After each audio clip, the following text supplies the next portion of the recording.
UAE-യിൽ പ്രത്യേകം നിശ്ചിതമല്ലാത്ത സ്ഥലങ്ങളിൽ റോഡ് മുറിച്ചു കടക്കുന്നവർക്ക് 10,000 ദിർഹം വരെ പിഴയും ചുരുങ്ങിയത് 3 മാസം തടവ് ശിക്ഷയും ലഭിക്കും. റോഡുകൾ മുറിച്ചു കടക്കുന്നത് മൂലമുള്ള അപകടങ്ങൾ വർദ്ധിച്ചു വരുന്ന പശ്ചാത്തലത്തിലാണ് ഈ തീരുമാനം.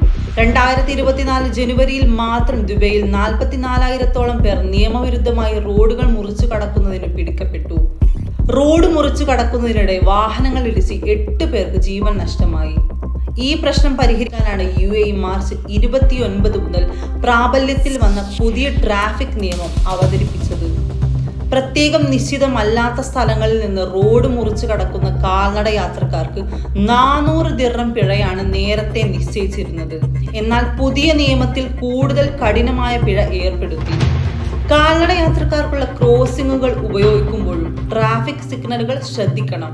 കാൽനട ക്രോസിംഗ് സിഗ്നൽ പച്ച നിറത്തിലായിരിക്കുമ്പോൾ മാത്രം റോഡ് മുറിച്ച് കടക്കണമെന്നും അധികൃതർ അറിയിച്ചു.